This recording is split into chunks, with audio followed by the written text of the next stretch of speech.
nom puissant de Jésus-Christ que j'ai prié. Amen. Amen. Ce soir, le thème que Dieu m'a mis à cœur de libérer avec vous, c'est la puissance de la prière. La puissance de la prière. Beaucoup prient, mais ne savent pas véritablement qu'est-ce que la prière, quel impact la prière apporte dans leur vie, quel impact la prière apporte dans leur quotidien, quel impact la prière est capable de faire, qu'est-ce que la prière est capable de susciter dans leur vie de tous les jours. Amen.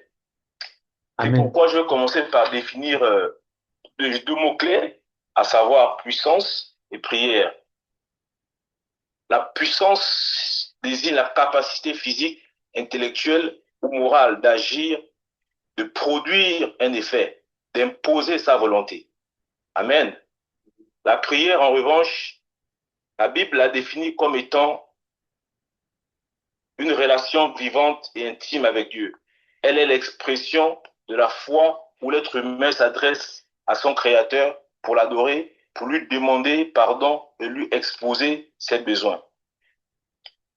Introduction. La prière est l'un des plus grands privilèges que Dieu ait donné à l'homme. Prier, ce n'est pas seulement parler à Dieu, c'est entretenir une communion avec lui, dépendre de lui et lui permettre d'agir dans notre vie. La puissance de la prière ne vient pas de mots prononcés, mais de Dieu qui répond à la foi de ceux qui le cherchent.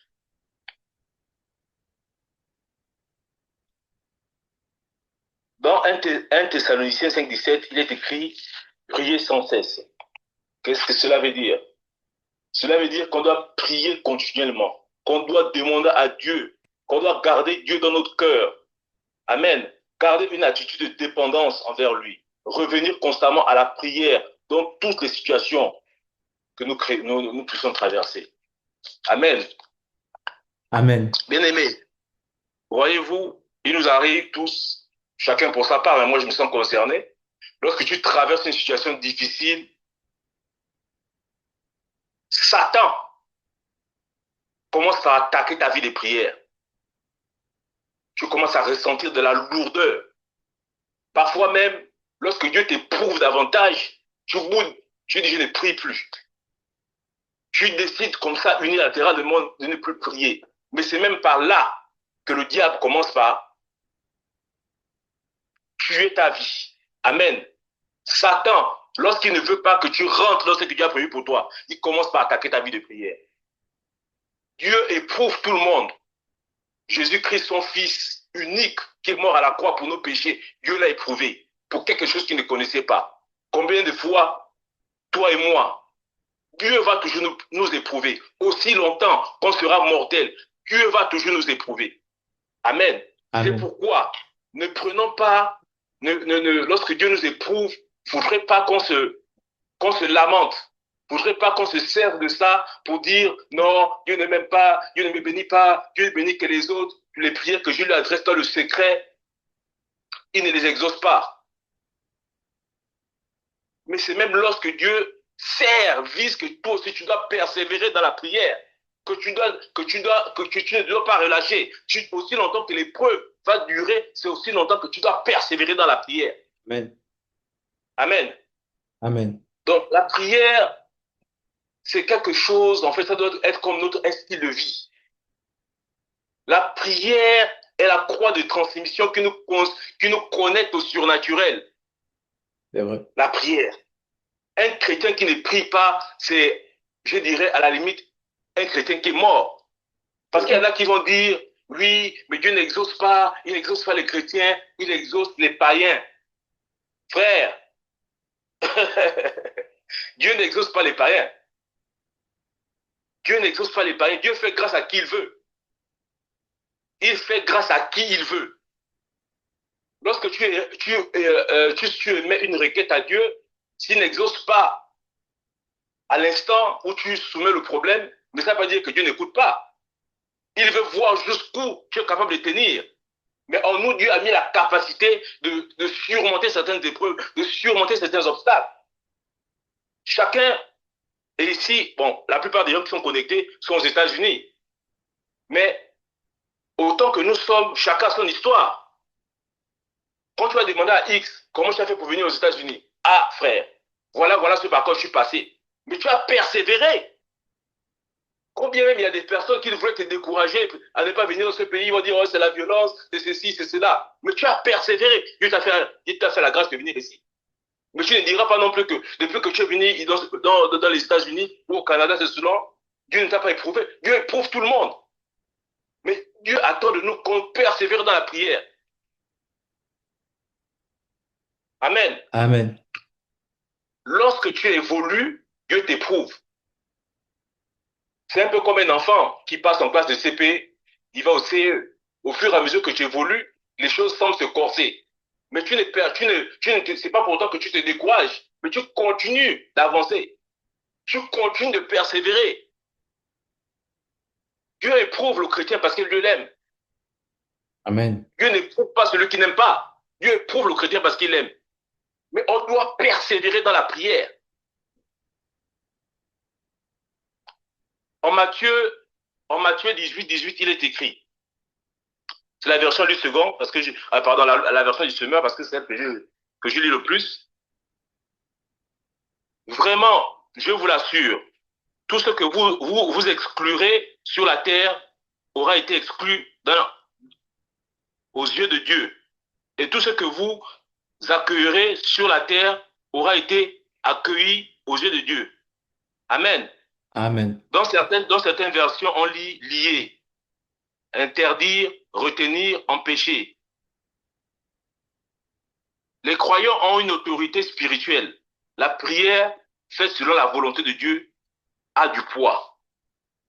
Bien aimé, les mots que tu prononces pendant que tu pries, c'est pas vain. Si longtemps que tu les prononces avec autorité, avec foi, avec puissance, avec ferveur, ça crée quelque chose. Ça crée quelque chose. Quelque chose se passe. Peut-être que dans le monde physique, tu ne vois pas encore ça, mais dans le monde spirituel, il y a quelque chose qui se passe. J'encourage, j'exhorte le peuple de Dieu à demeurer dans la prière. Amen. La prière. Un chrétien qui ne prie pas, c'est dangereux. On doit rester en permanence dans la prière. La prière doit être notre tasse de thé de chaque jour. Les musulmans ne savent pas combien de fois ils boivent le thé par jour. Surtout en Afrique d'où on vient là, dans nos pays d'où on vient là.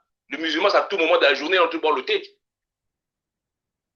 Ou bien les musulmans, quand c'est l'heure de la prière, mon cher, dans nos pays africains d'où on vient, si tu arrives, même si tu as une urgence comme quoi, si le gars, c'est l'heure de la prière, mon cher, il ne te servira pas. Parce que pour eux, ils connaissent, ils savent que la prière, c'est quelque chose de sacré. Ils ne jouent pas avec la prière. Ils ne jouent pas quand c'est l'heure de la prière. Mais nous, les chrétiens, quand c'est l'heure de la prière, on est là, on raisonne, on calcule. Quand le téléphone sonne, on est là sur les lives. Frère, à quel moment tu pries? Oh, je suis fatigué. Oh, frère, ressaisis-toi, ressaisissons-nous. Dieu ne parle pas en vain. Si Dieu a inspiré ce thème, c'est parce qu'il connaît les cœurs, il connaît les vies de chacun de nous. C'est vrai. Arrêtons de nous comparer aux païens. Arrêtons de nous assoupir. Bien-aimé, comme je disais tantôt, lorsque le diable veut t'attaquer, il commence par attaquer ta vie de prière, parce qu'il sait que c'est là ta force. La prière. La prière, bien-aimé. Restons connectés à la prière. La prière, c'est comme je disais, c'est cette croix de transmission qui nous connecte au surnaturel, au spirituel. Dieu parle à son peuple par la prière. Il exauce par la prière. Certains, c'est les enfantements qu'ils veulent. Certains, c'est les promotions au boulot. Certains, c'est les voyages. Certains, c'est les documents. Certains, c'est... En un point finir. Mais c'est la prière. Dieu attend que son peuple se lève dans la prière. La prière.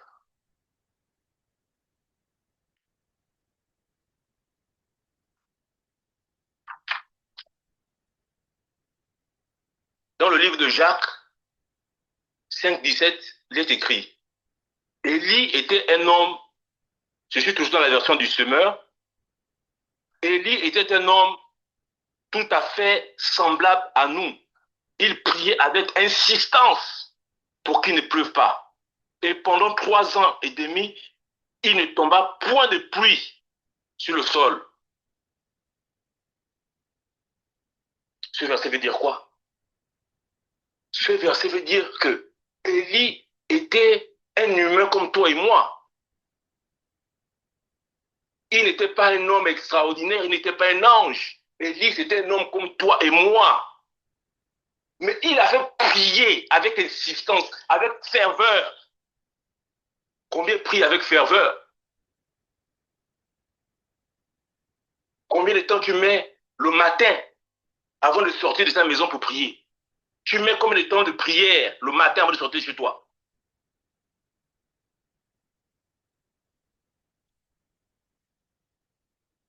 Il faut crucifier la chair et lever l'esprit par la prière.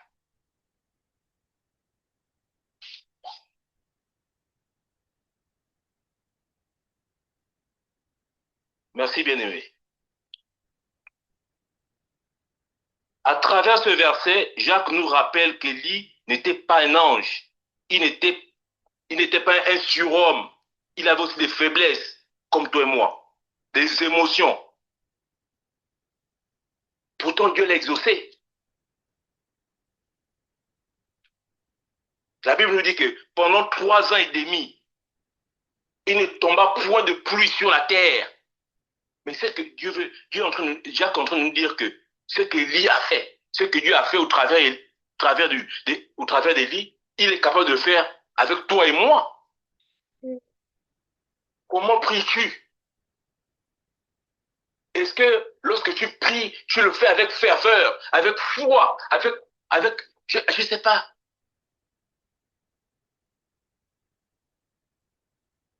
Ne prions pas des lèvres.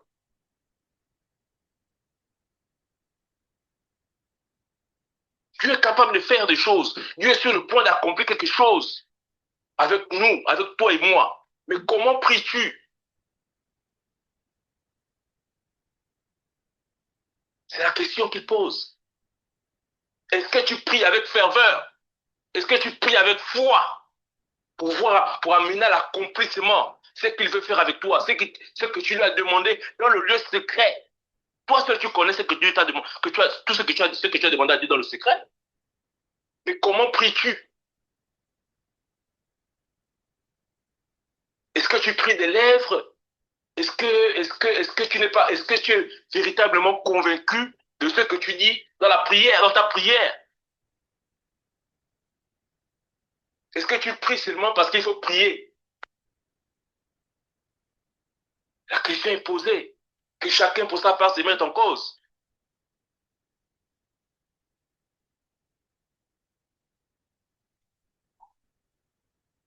Il y a des gens qui abandonnent les situations, comme je disais au début, lorsqu'il fait des situations compliquées. Il va prier je prends par exemple le cas de certaines femmes que je connais. Elle a un enfant, elle veut faire un enfant depuis 5 ans, 10 ans. Ça ne vient pas, elle est peut-être mariée. L'enfant ne vient pas, donc elle va baisser les bras. Il y en a même qui repartent encore dans les maquis, sous prétexte que Dieu les a abandonnés, Dieu les a oubliés. Frère, j'ai pour habitude de dire aux gens que Dieu est tout sauf un menteur.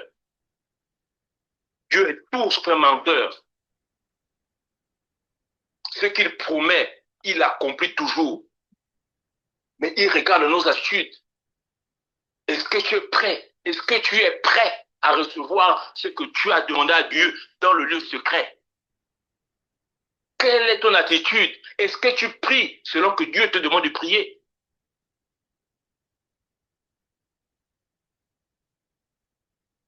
Je me souviens, dans la Bible, les disciples avaient vu Jésus chasser les démons, avaient vu Jésus guérir les malades, avaient vu Jésus avoir l'onction, et j'en passe. Mais la seule chose qu'ils ont demandé à Dieu, à Jésus, c'est enseigne-nous à prier. Enseigne-nous à prier. Enseigne-nous à prier.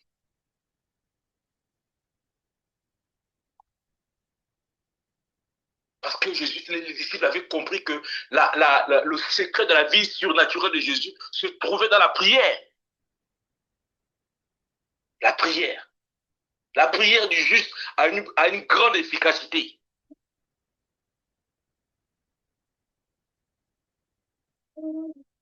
La prière, bien aimé. Ne relâchons pas la prière. Ne relâchons pas la prière. Prions avec ferveur. Continuons de prier chaque jour. La Bible ne se contredit pas. Dieu est sur le point d'accomplir des choses. Dieu est sur le point d'accomplir des miracles et des prodiges. Qu'en est-il de ta vie de prière?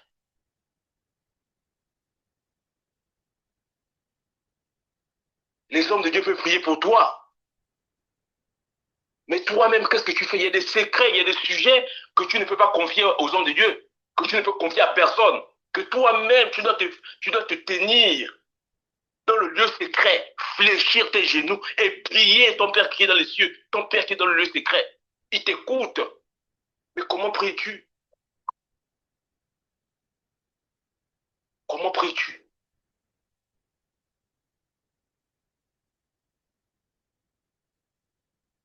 Bien-aimé, j'ai vu ce Dieu-là agir. Je veux vous partager un de mes témoignages parce que j'en ai plein. J'ai vu ce Dieu-là agir d'une façon surnaturelle. Amen.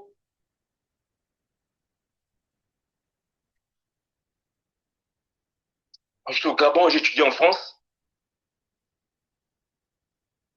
Je suis rentré au Gabon après mes études. Par amour pour le pays. J'ai rompu mon CDI là-bas parce que j'avais une meilleure offre. Je suis rentré au Gabon. J'ai commencé à travailler.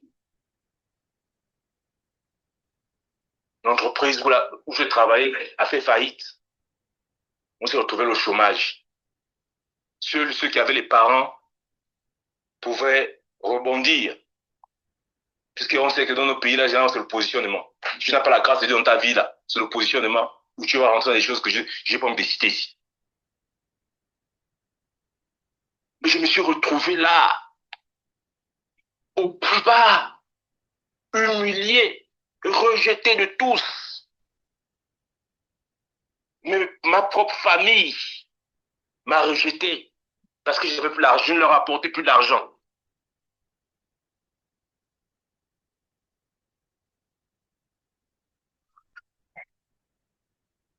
C'était terrible.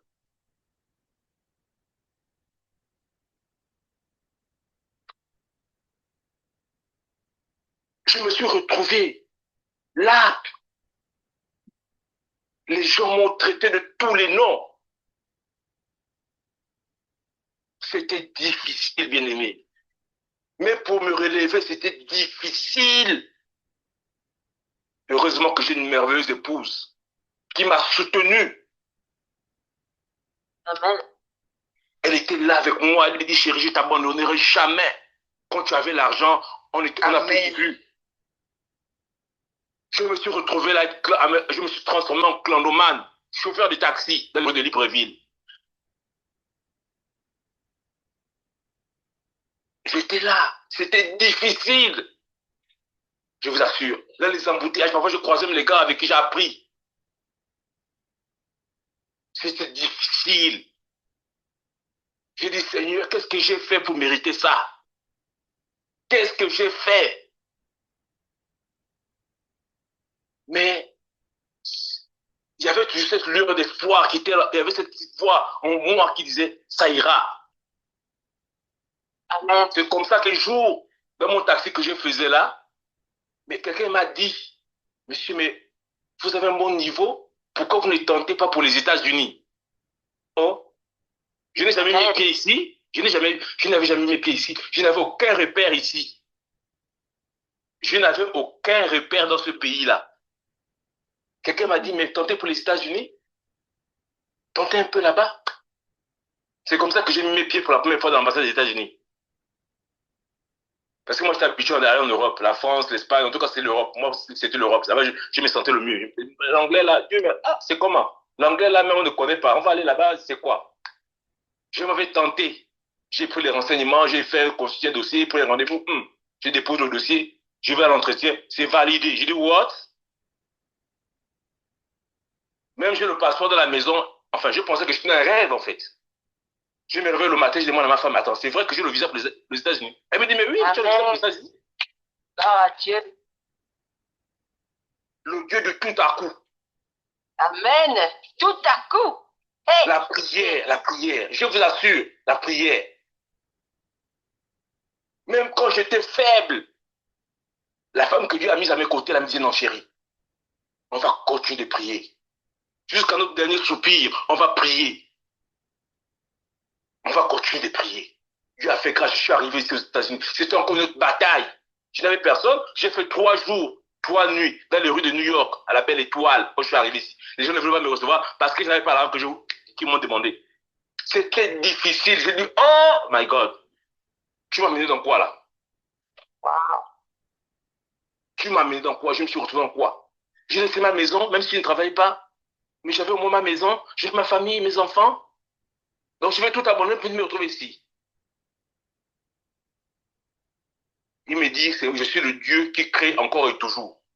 Amen. Ce que j'ai fait autrefois avec tes pères, je suis capable de le faire avec toi.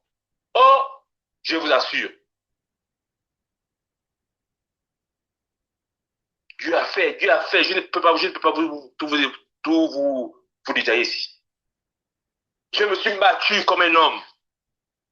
En moins d'un an. En moins d'un an, j'ai fait monter ma femme. Et mon fils, ils m'ont demandé, mais tu as fait comment? Je dis, ah, c'est Dieu qui est capable de faire ça. Amen, amen. Donc je vous assure que la prière, on ne connaît pas les nganga, on ne connaît pas les choses de ce monde-là, on ne connaît pas. On n'a que la prière. On n'a que la prière, oh. Même quand je suis parti du Gabon, je n'avais pas dit à ma mère. Je suis parti comme ça. J'avais laissé l'instruction disant que, bon, si ma mère vient me demander, dis que j'ai trouvé du travail au Cameroun. Ça s'est passé comme ça. C'est un an après que j'ai appelé ma mère pour dire que non, je n'ai jamais été au Cameroun, je suis ma mère n'avait que les yeux pour pleurer. Et même là, je vais lui faire une surprise. J'ai un cadeau que je vais lui envoyer avant la fin de l'année. C'est comme ça. C'est ce que Dieu est capable de faire. Même les gens qui t'ont humilié, mon frère, ma soeur, il faut enlever la colère dans le cœur. Ah, ça. Parfois, c'est pas facile de pardonner à quelqu'un qui t'a fait du mal. Mais Dieu ne va pas te bénir non plus si tu ne pardonnes pas. Vérité, oh. Il y a des gens qui sont dans des situations compliquées. Des relations où le partenaire ou la partenaire, selon, t'a déçu, t'a offensé. Tu as juré de ne jamais pardonner à cette personne. Frère, enlève cette épée Damoclès sur ta tête.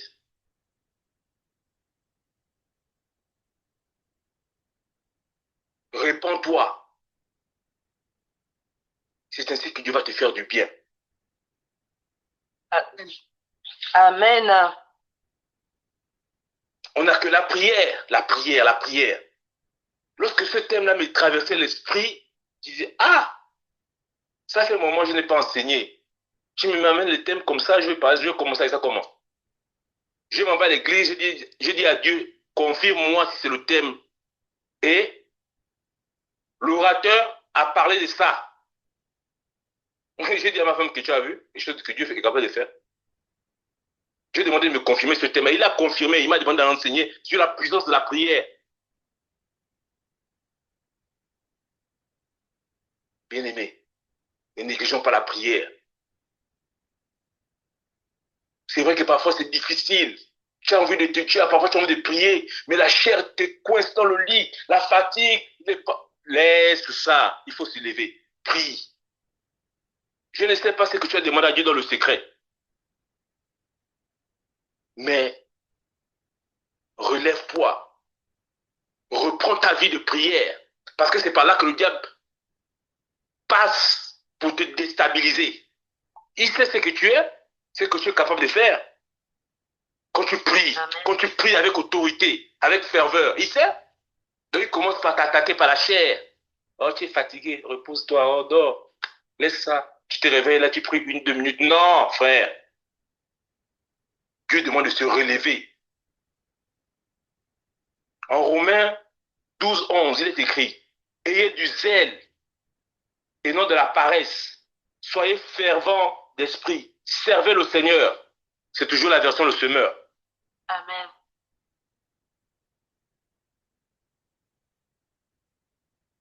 À travers ce verset, Paul nous invite à vivre une vie chrétienne active, passionnée et engagée pour Dieu. Il faut prier. Paul nous enseigne, veut qu'on reste connecté à la prière, qu'on prie en permanence. Alléluia. La prière. Amen. Amen. La prière, la prière, la prière, la prière. La prière. J'exhorte chacun de nous à revenir dans la prière. La prière, la prière. Qu'est-ce que tu as demandé à Dieu? Mais il va te répondre par ta vie de prière. Ta vie de prière en dépend. En d'autres termes, ce que tu lui as demandé est conditionné par ta vie de prière. La prière. La prière. Revenons dans la prière. Dieu veut accomplir des choses extraordinaires. Mais il nous attend. Il nous attend dans la prière.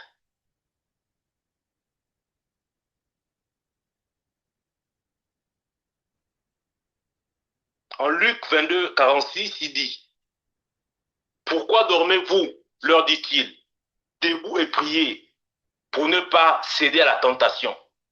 Voyez-vous, souvent lorsque tu as des biens, tu as un peu d'argent en banque, tu as des voitures, tu as des maisons, généralement les gens s'enflent un peu d'orgueil parce qu'il estime qu'il est déjà arrivé, comme on le dit généralement au quartier. Mais Dieu est capable de changer ça. Il est capable de changer ça. Il est capable de faire disparaître ce qui te rend orgueilleux. Restons humbles dans la prière. Amen. L'humilité dans la prière. Même quand Dieu te bénit, demeure humble. Continue de prier. Comme tu l'as toujours fait toutes les fois que tu étais à zéro. Continue de prier. Je ne sais pas pourquoi le mot prière insiste dans mon esprit. Je ne sais pas.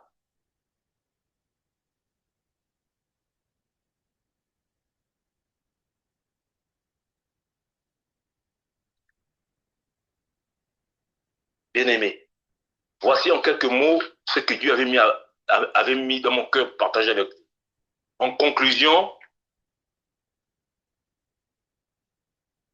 bien-aimé, ne négligeons jamais la prière. Une église qui prie est une église forte. Une famille qui prie est une famille protégée. Un chrétien qui prie est un chrétien victorieux. La prière change la situation, Amen. ouvre les portes et nous rapproche de Dieu. Amen. Amen, papa. Que Dieu, dans son immense bonté, nous bénisse abondamment.